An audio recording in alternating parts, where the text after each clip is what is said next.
Hi, and welcome back to Criminology. This chapter is on property crime, and we're going to start with the background based on the history of property crime and the nature and extent of this crime.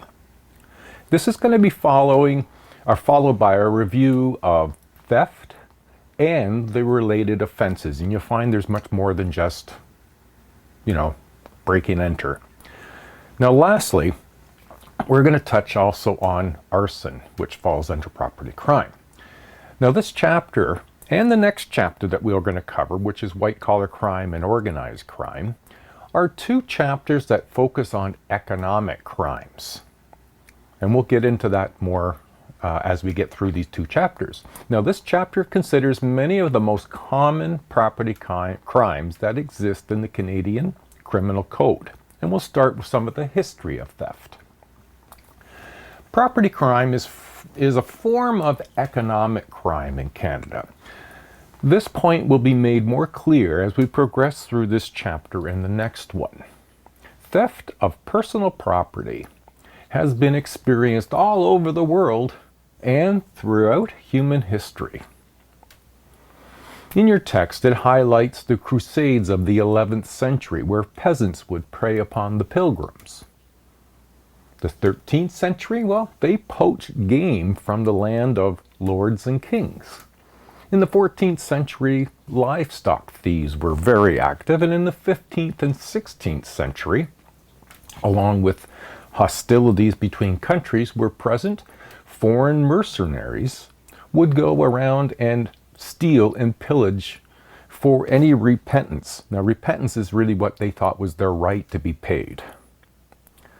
Now, these times also brought forced colonization, bad faith treaties, and corrupt trading practices against indigenous people. Now, with the invention of the steam engine, this was in around 1786, I think it was the onset of the Industrial Revolution, which was just around the corner. It didn't happen right then. It was around about 1850. You could put the stamp on the Industrial Revolution came about. And with that came the advent of our first cities. Now, not in little communities, but cities where there were thousands of people living in them and scattered about. And it was also the beginning of what became known as the urban poor. They came more, and also sort of introduced what was known as the more professional thief in this period. And it's during this period of the 18th century that three different groups of thieves could be identified. There would be the skilled thieves, and then there were smugglers and poachers. Now, you'll see on page 250 a bit of a definition to separate how those were looked at that time.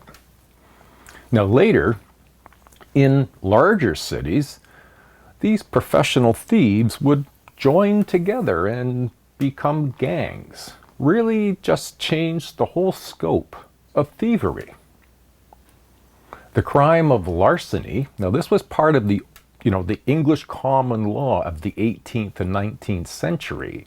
Larceny included what they may think as what we might think of as theft. However, that term larceny in Canada was replaced with a more specific crimes. This included theft, robbery, fraud, break and enter, and other related crimes. So instead of having this global larceny as a title, they broke it down into its individual offenses. Now, we refer to the professional thieves emerging in the 18th century.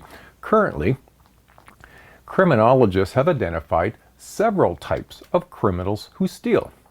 So let's review the types of thieves that have been identified more currently.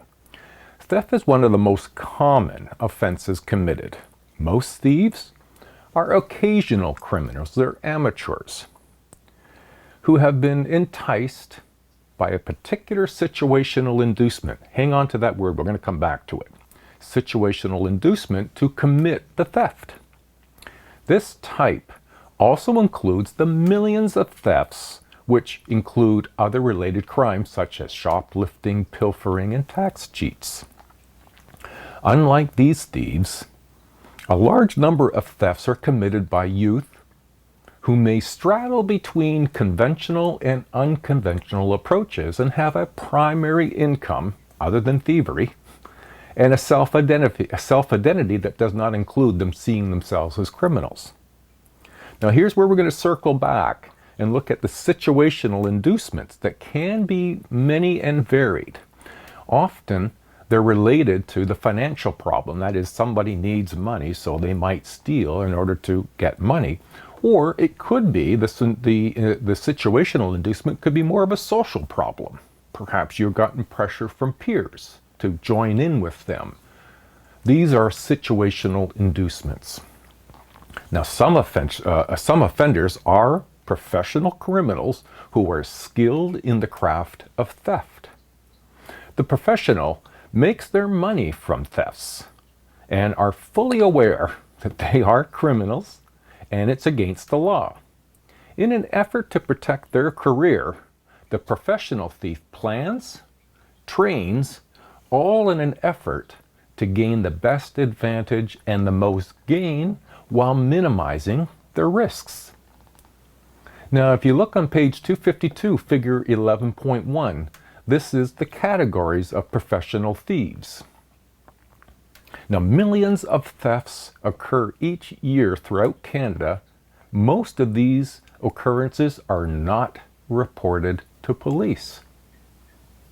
We will move to explore the more contemporary theft categories. Now, theft, as mentioned earlier in this video, that prior to the term theft being applied to law, larceny was one of the earliest common law offenses. However, one of the main issues that emerged was that to be considered larceny, a thief needed to physically remove and take away something tangible, some personal property of another person by trespass and without their consent, with the purpose of not returning those said objects. Now, the ultimate issue with the definition was it did not protect people from trickery or deceit. Today, that's known as fraud, but back then it was still globally covered under larceny, but that wasn't. Therefore, the problem piece was that larceny needed to be changed, taking out the trespassing and the removal of property was a limit. So, since the original definition of theft did not include crimes which had been taken the property by trickery or deceit, recognition of this omission is rectified in modern criminal law with the introduction of the concept of what's known as constructive possession. Now, as I had mentioned earlier, larceny was abolished and replaced with a more specific, like I said, theft, robbery, break and enter, and other related crimes. The crimes of theft are also separated in the criminal code by two categories. You might see this in news reports when you read about thefts. Theft under $5,000 and theft over $5,000, and there's a big difference. Theft under $5,000 is treated like a hybrid offense. This way, the Crown Attorney can proceed with either summary conviction or an indictment. Whereas theft over $5,000 is automatically an indictable offense. So we're going to continue to touch on some of these contemporary theft categories by moving into shoplifting. The majority of shoplifters are amateur pilferers who do not have an extensive association with the criminal subculture. This is also known as, and you may have heard the term, the five-finger discount, and has a price tag to Canadian retailers of the neighborhood of $5 billion, and that was the 2018 dollars. So the amount of loss to businesses was in the tune of $5 billion to shoplifting. However, remember, these losses by retailers, they end up adding to the products and the services to the tune of 20% increase over the cost of what the product would normally be. So if you go to any retail store and purchase something at their regular price, then you understand that you've paid 20% more for that product because of the risk of shoplifting in that store and other stores like it. So what do we know about shoplifters? Researcher Mary Owen Cameron conducted a classic study on shoplifting. She found that about 10% of all shoplifts are professional, meaning that they gain most of their income from shoplifting. They will sell their spoils or their things that they take to fences. Fences would be people who can retrieve that stolen good and give you cash in return. Now, most shoplifters, 90% as by that study, are labeled, are amateur, and are often labeled snitches. Now, the word snitches to the shoplifting world is to designate as an amateur shoplifter. Another common use of the same term in the criminal activities can be meaning people who share information about others for favor. So it's not to be mixed up between the two. Snitches in the shoplifting world is an amateur. Now, based on our theories, some shoplifting can be a rational choice for some. And certainly there can be some psychological needs. If you remember from psychological and trait, there was edge work. And that sort of gives that person a bit of a high for having engaged in that activity. And others, again, need a quick influx of cash, or they need drugs, so they shoplift to get cash or to pay for drugs. As in other chapters, target hardening and target removal strategies are becoming increasingly popular as a method used by shop owners to try to prevent shoplifting from retail items. And some of these you may have seen before. These strategies can include the electronic clothing surveillance, their tags. They're locked onto clothing or or they could be using, and I've seen them in like places like Staple and Future Shop and stuff like that, where you have dummy product boxes. They're empty, but you take them up to the till and you pay for it, and they'll give you the full product. Now you'll see on page 254 a small list of some other things that retailers are doing to try to stop or reduce the level of shoplifting. Now there is a section, 494 and subsection 2 of the Criminal Code that allows for an arrest by the owner of a property, owner or their employees. Now they are allowed to detain for a short period of time, but no excessive use of force. There's an example in your textbook that occurred in Toronto to give you an idea what that might look like. Now in contrast, another form of theft, motor vehicle theft, has been a significant problem for some time, and particularly in Canada, which ranks in the top 1/3 of the industrialized countries with respect to this crime. In 2018, 90,000 vehicles were reported stolen in Canada. There are 5 categories of auto theft, and each distinguished by the offender's motive. Now you'll see on page 255 for more detail, but you've heard some of these terms. Joyriding, short-term transportation, long-term transportation, stolen cars for profit, or stolen cars to facilitate the commission of another crime. Now, vehicle theft is pretty sophisticated, as thieves who are properly motivated can steal a car in less than 60 seconds.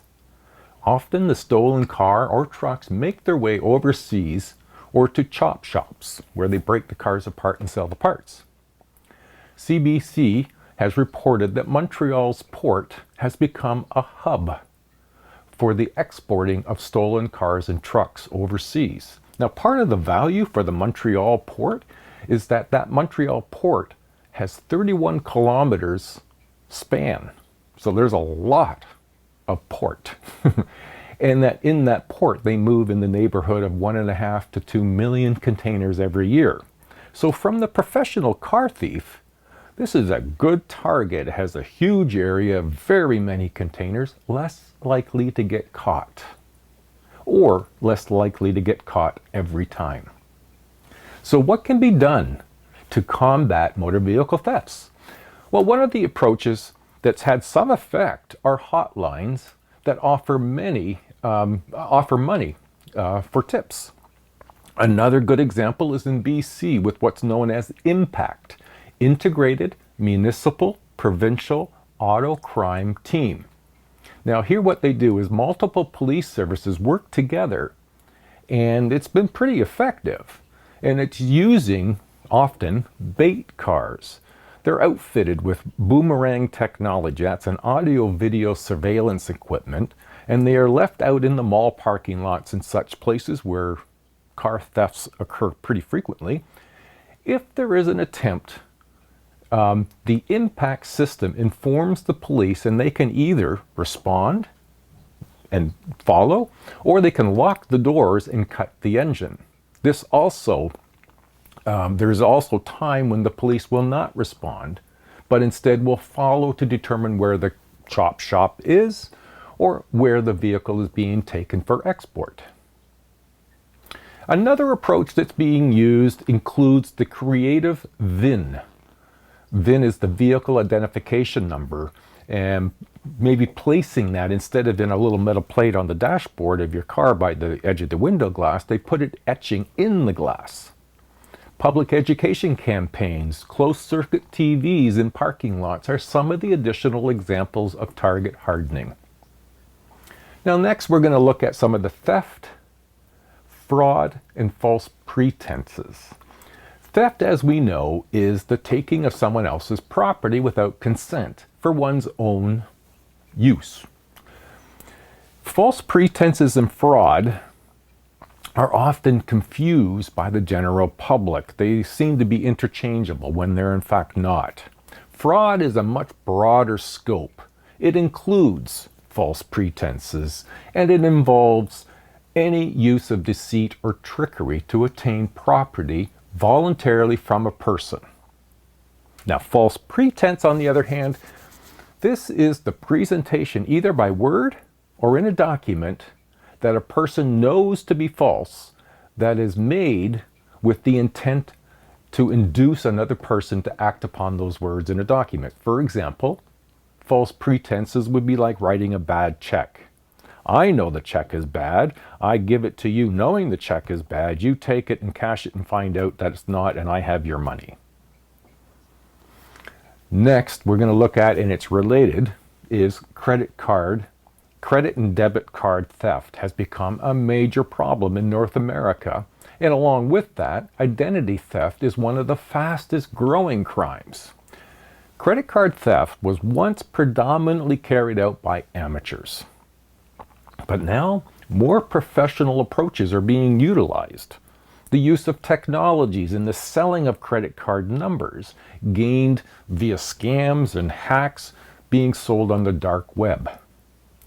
Identity theft is also growing fast, and it's become, as it's come to North America, identity theft is when the thief uses your personal information to assume your identity for one or more purposes.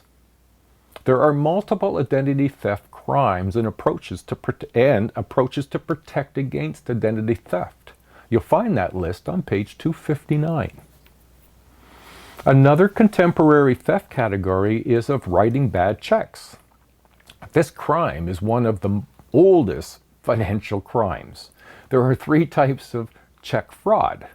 There's counterfeit. This is where a check that is not written or is not authorized by the legitimate card holder. So that's counterfeit. Forged, a stolen check not signed by the account holder. If I sign your check in your name, that's forging. And then altered, a legitimate check intercepted, and the payee and or the amount is changed. So for example, maybe you've taken the number 3,000 and completed the other side of the 3 to make it into what looks like an 8,000. That would be altered. Researcher Edwin Lemmert conducted a study about 50 years ago on check forgers, and he found that the majority of check forgers, are amateur. He calls them naive check forgers. These naive check forgers really don't think anybody gets hurt. That's partly why they're naive, I guess. Lemert also identified the smaller group of professionals, and he calls them systemic forgers. This is a way to make their money. It could be that the universality of smartphones may be making this sort of crime much more common. Excuse me. Sláinte. Sláinte is just sort of cheers in Gaelic. Next, we'll look at confidence games. Now, these are they are a common example of fraud. Here, the offender tries to get a victim to buy into a fraudulent scheme or an action that they need to take. And this can be known as scams or con games. The more contemporary confidence games include corrupt telemarketers using the phone to take advantage of people, in particular the elderly. And you'll see beside me, I think I put it up here, table 11.1, that's in your textbook as well, some examples of these mass marketing scams. You know, I'm 60, what am I now? 65. I've been getting more texts and phone calls from these sorts of spammers. Maybe it's my grandson who's been held captive in somewhere in the States and I need to send money. Well, I don't have a grandson, so I love those calls. Or you get calls saying your bank account's password has been hacked. We need to hear from you. Scams. Now, as you may already be aware, the pandemic was used as a cover for much fraud. It included sending victims to fake websites or emailing attachments or links, all aimed at getting personal information and access to others' serve payments. Another category that we can talk about in this area of property crime includes embezzlement. This is a breach of trust. It involves taking and keeping the property of others with which you have been entrusted. Embezzlement has a long history. It was first codified. Codified means it's been put into law. It was first codified in England during the 16th century. Today, when someone in trust is trusted with someone else's property, then fraudulently keeps it, it is embezzlement. It is a breach of trust, an abuse of the position of trust, and that's the aggravating factor in the sentencing, is that we look to some people as trusting and trustworthy when they're not trustworthy. That's what's the aggravating element, where the Crown can alter the sentence based on those aggravating factors.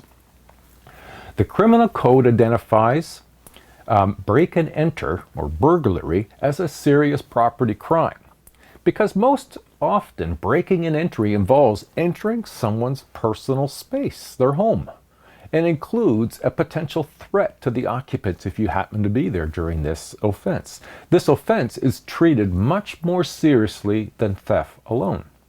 In Canada, the law does not require forced entry.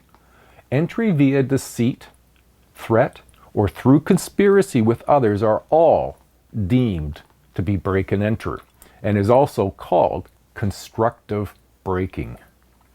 Most burglars are opportunistic and look for soft targets, all the more importance to consider target hardening.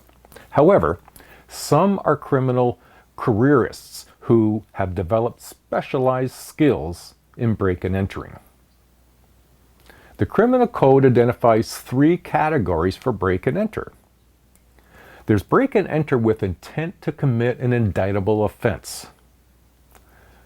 There's break and enter and committing that indictable offense. And then break and enter, break out of a place in intending or actually committing an indictable offense. The need for money or drugs are often the more common motives for break and enters. So it makes sense that some are simple smash and grabs and others are more professional in nature. Therefore, the professional will make every effort to learn their craft, pick their targets, assess the risks. The amateur is often unskilled, uneducated, urban, and therefore much more opportunistic. You'll see in figure 11.2 how burglars approach their job on 265. Now, this is an interesting component part of this chapter, careers in breaking and entering. Now, this is not a post-secondary program of study. This is more related to how some criminals engage in break and enter are constantly upgrading their skills. Researcher Neil Shover studied the careers of professional burglars in somewhat an effort to determine what would it look like if we were determined if we wanted to determine what's a good burglar. Well, what sort of characteristics, skills, or attributes are required? And Shover identified what he called his 4 favorites, or the 4 most significant. They must learn the many skills needed to commit lucrative break and enters.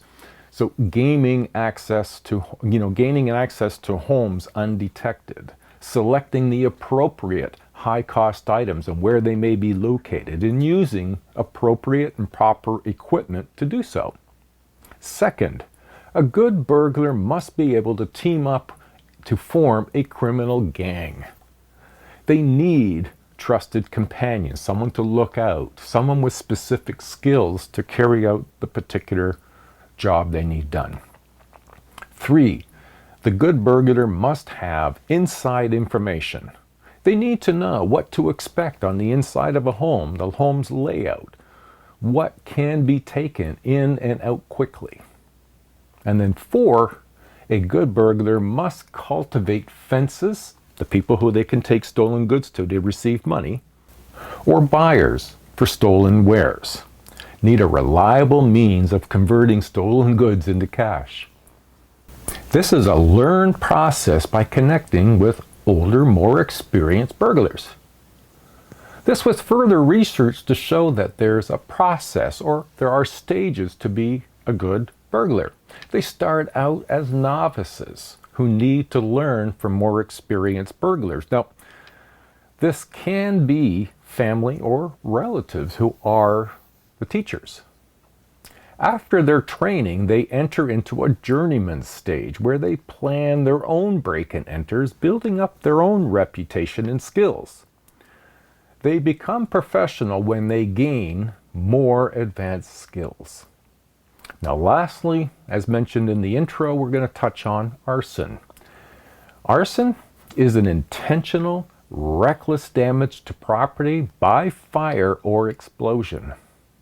An individual offender's motives for committing arson can be varied as the person who commits the criminal act.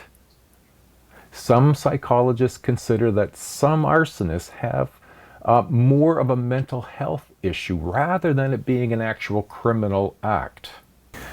Many arsons are committed by anger, people who are looking for revenge, or is also a youth-based attempt at vandalization, whether that be a teenager. Businesses are also responsible for some of the arson events. You will see on page 267 a list of reasons that a business might participate in arson for their own insurance benefits. Well, that's a review of the concepts for Chapter 11 on property crime. Next week, we're going to tackle our last chapter for the semester, white-collar crime and organized crime. All right, everybody, we'll see you next week. Bye for now.